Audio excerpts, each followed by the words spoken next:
Hey there, everybody! Welcome to our evening edition of Big Brother 22 All Stars Live Feed Spoilers. You know, it's been an active enough day that our enthusiasm and hope for this season has allowed Coco to actually be awake enough to be in two videos over the course of 24 hours. Yeah, normally it's nap time for her. It feels like it's always nap time for her, but That's because it is. yeah, all right. Well, we've got paranoia, lots of paranoia. Dani's trying to set up some future targets here. I feel the desperation to try to have a shakeup in this house. It's even more palpable every single second, and I just think, please, don't let that conversation between Ian and Kevin, which we've talked about in our prior videos for the day, that link is in the description below, but don't let them being aware of the truth of this house go to waste, guys. Please. It hasn't gone to waste yet. Yet. Operative word there, but Yeah.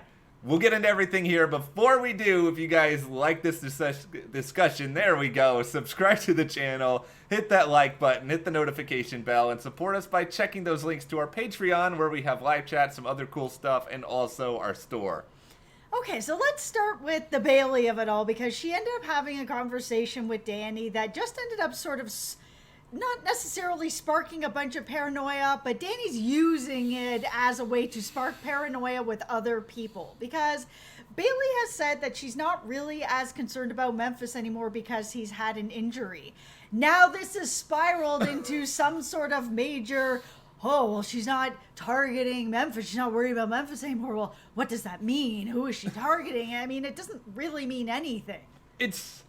It's all a reminder of the sort of game that Dani plays, where Bayley can say to Dani, yeah, you know, Memphis is still someone who's basically on my mind, and I'm thinking about maybe going after him, but I don't know if it's as urgent now, because I mean, we've seen Memphis on the feed since he strangely hurt his back hosting a Power of Veto. I still have no idea how that happened.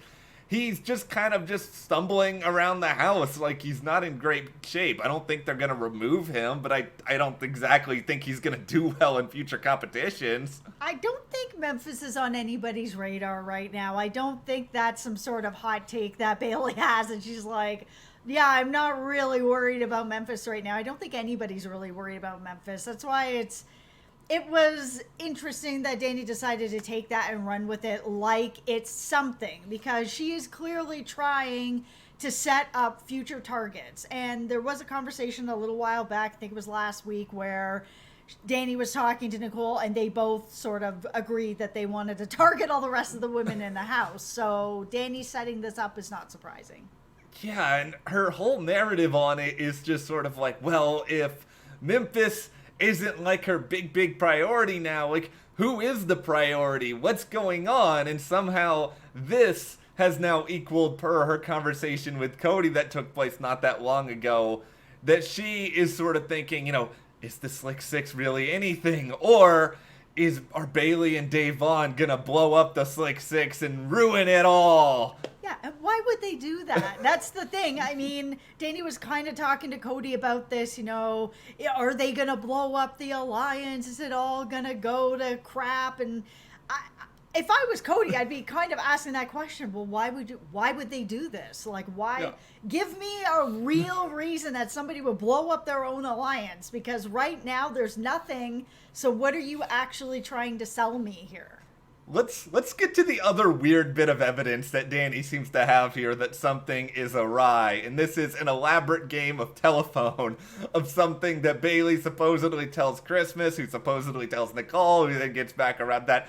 Supposedly, Bayley may have a secret that she wants to disclose to Christmas, but only after the next HOH is played. So does this mean that this secret is, hey, I've got this alliance, it's called the Slick Six? Because this is Dani's current line of logic here. This secret could be anything. She could be saying that maybe her and Swaggy eloped, and this is just a, you know, obviously a theory off my head. Maybe they eloped and she wants to share it with somebody. Maybe she has a seahorse made of gold in her backyard. Who knows what this secret is going to be, but I don't know why she would go to Christmas to tell her, guess what, I have a secret alliance, and I'm telling you for no reason. It is bizarre. This is the weirdest thing that Dani is holding on to that just isn't working. We've had this conversation on these videos already about secrets that aren't really that important, that need to be like that Nicole got training from Victor before the season that she made out to be a big deal. Yeah, and it really could just be something that maybe Bayley wants to share with Christmas, but does want to wait until after the HOH.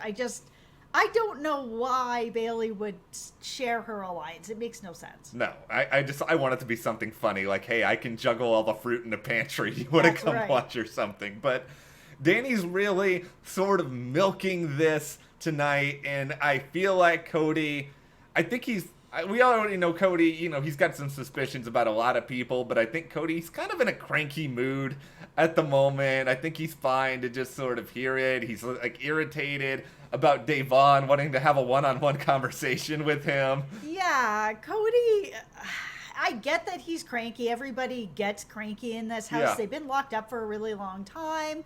And Cody is really popular in the house. Everybody's got some alliance with him. Tons of people have final twos. This is what happens when you make a whole bunch of final twos and a bunch of alliances. Everybody does want to talk to you, and they want to talk game, and they want to build with you. So I'm sorry that you are so popular, Cody, but this is part of the burden of being so popular. People are going to want to talk game with you constantly.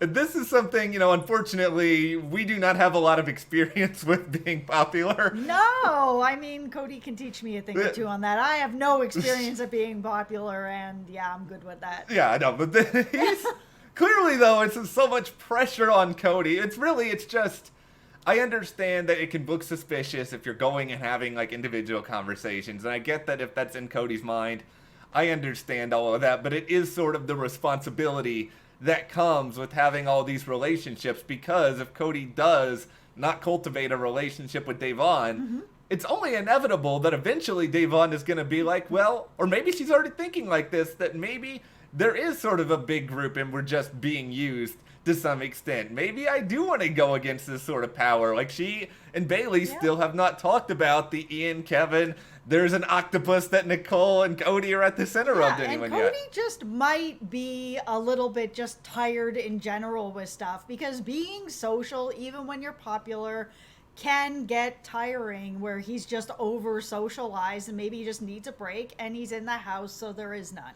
And I think he is starting to get paranoid about a lot of different things, and I think it helps sometimes to have someone logical to talk to, but I think, Derek is not there to sort of calm Cody down in moments like this, where he's starting to think, is Tyler really okay? Is Tyler starting to worry that he's been on the outs or something? Because Tyler has been remarkably quiet over these past several. I don't even know if we barely mentioned him. No, and he doesn't have any reason to be sort of putting himself out there. He just had an HOH. Yeah. So he just had an eviction on his HOH. So this week, to be quiet is the right move, to go about just kind of blending back into the background. Forget that I was HOH and I did this. Let's move on to somebody else. Let them be the target. It is the right move. But it has been kind of interesting, because there's a part of Tyler, like, I can tell that he's here and he's in the game and he's playing the game and he's doing such a great job. But it does feel like this time is a little bit different than last time. I think there's a part of him that is really missing, home and his woman and his life. And I think he may have a little bit of a struggle with that, as a lot of house guests do. Yeah, I kind of sense that from Tyler a little bit as of late as well, and I think it's also just the inaction of Big Brother right now and how sort of straightforward this season has been. I think that has really taken a toll, because I think he lives for that joy of playing the game, and he had a little bit of that kind of come out with his brief quest to get Dani potentially in some hot water, which amazingly, none of that stuff about Dani has really actually kind of come back around, where Dani has found out that people have been really close to trying to get her on the block. Yeah, and I think it's just because everyone knows that Dani needs to go, and I think everyone knows that Dani is kind of being a little sneaky with everything, or a lot sneaky with everything. She's been caught in so many weird conversations and lies, and been able to not really fix it afterwards. That people, I think they're just, okay, we know what game she's playing. We can deal with her a little bit later because right now she's a number. So we'll just wait on that. It's not immediate. I'm just a little bit surprised at how Cody and Nicole seem to be handling the aftermath of someone yelling towards the backyard that they may have something together. I can't ever remember the exact wording, but basically that they're running. They're playing the house. There you go, that they're playing the house, because it does seem like that paranoia is there. But, and I said earlier that maybe Cody's getting a little bit cocky, but I do think that if you don't want to use the word cocky, I do think that he is vulnerable right now, because I don't think he's fully aware of some of the things that are sort of starting to turn against him. He's a good enough player, obviously, that he can probably compete his way out of it, but I think he should be more worried than he is.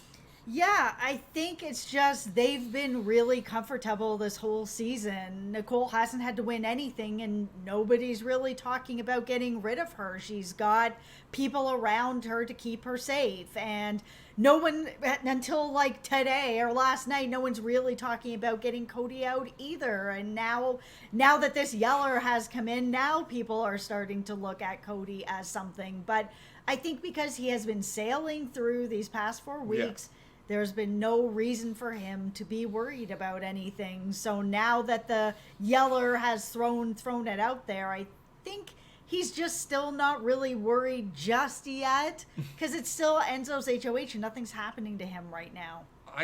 I'm guessing that in Cody's head, he's probably just thinking, okay, this is how this is going to go. We'll get rid of Kaysar. We'll then split up Bayley and Dave Vaughn at some point. One of them can go. Then maybe David will go at some point before too long because of all of that. I think maybe he wants to maybe he'll keep Dani around a little while because she's a target. Yeah, I just think that side of the house has won everything. Yeah.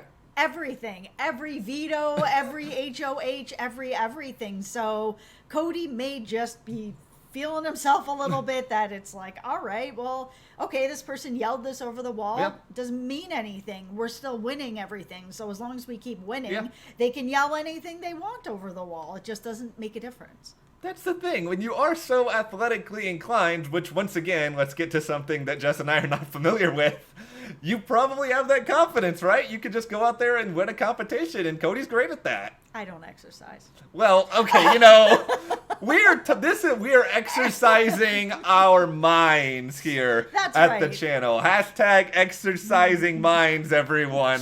Yeah, no, he is able to win comps, and people really like him. The yeller has done a little bit of damage, but Cody isn't really feeling it just yet. No, and you know what I'm still feeling, though, in the aftermath of this great past few hours that we've had talking about this what-if situation, what if Ian and Kevin and Bayley and Davon get at that same page, I'm feeling hope. A little nervous because of some events, but I'm feeling hope. The thing that I am the most nervous about is for Davon and Bayley. I am very, very nervous for them right now because Dani is pushing that agenda really hard. And Bayley overheard a conversation that Dani was having with Tyler, and it sounds like Kevin was there too, where Dani was kind of pushing the idea of trying to get Bayley and Davon to like explode or have a fight or get mad at people or try to poke them into I don't know what, getting pissed off about something. And it's so ridiculous. I mean, you can do that to anybody. So why are they your targets? Is it just that you just want the women out? Is you want the heat off yourself? Like, what is it at this point? Because like we were saying about Cody, you could go and poke Cody right now, and Cody's gonna yell at somebody. Yeah, like Cody already kind of sort of yelled at Dani not that long ago just because he was just irritated with the way that she was talking, and she got irritated back. I'm just really glad that Davon and Bayley have each other, that they can bounce it off each other. So Bayley went and talked to Davon and said, listen, this is what I heard. It sounded like Kevin was kind of egging Dani on with like, let's do this sort of thing. Davon can then be the person to be like, listen, let them do whatever they want to do. It just isn't affecting us. We're good. And I love that they've been having each other to just bounce stuff off each other so that Like if I was in that situation, I had overheard that. For me, it would still be like a lose-lose. I'm gonna be mad about hearing about that, but I Yep. can't do anything about it, so I'm just stuck. And if you're Kevin in this situation, I think you gotta be more careful. You can't be in a position where you're either laughing or egging on or encouraging anybody else in that way. Nope. I understand that you probably are trying to play a lot of different sides, but you want to have a trusted side, and that side you probably need to have is the side with Bayleigh and Davon and Ian, and you got to fix some things up because you have not done a great job of preserving parts of it, especially Bayleigh today. Yeah, that's one of the things that I've always disliked about this game, and I get why it happens, but I've never liked it, is that sort of idea that somebody is saying something not good, Yeah. bad, whatever it is that they're saying, something like this. Danny's kind of encouraging the idea of like getting people to sort of pick fights and stuff like that. I don't really love that gameplay. What I really don't like about those types of situations are the people that are in the room with it, because you'd really have a couple of options. You Yeah. can just walk out of the room, which then turns you into a target. You can say something Yeah. to kind of call Danny out and be like, why would you say something like Yeah. that? It's kind of ridiculous. Then you've drawn a line in the sand and target on yourself, or you're stuck in the situation that almost everybody does, which is laugh uncomfortably at it, like, Yeah. oh, ha, ha, ha, ha, and that sucks. Yeah, it is a crummy situation to be in. I think you have to still find a way to try to push that conversation away, to get to something else, even if you're afraid of walking out of the room or game ramifications. It's admittedly tough. It's a weird social dynamic with Big Brother, but he's got to find a way to improve things with Bayleigh, and soon, if that side of the house actually has a chance. Yeah, because that conversation with Kevin and Ian earlier was really exciting. And those are the two people, Bayleigh and Davon, that they were like, okay, we're going to kind of bring them in a little bit and have these conversations. And then, Kevin, then you're going to go do this? Like, how's that helping? Yeah, so we'll see exactly where things fall with a lot of this. But for now, what do you think is going to happen over the next couple days? I mean, it seems like for sure Kaysar's going. We don't even have anything new campaign-wise to update there at all. No, I think it's a lock. But, is Dani going to dig her own grave with some of her antics, or are Bayleigh and Davon in more trouble in your mind? Let us know in the comments, and if you like this video, give us a like, subscribe, support us further, check those links to the store, our Patreon, and we'll see you here next time.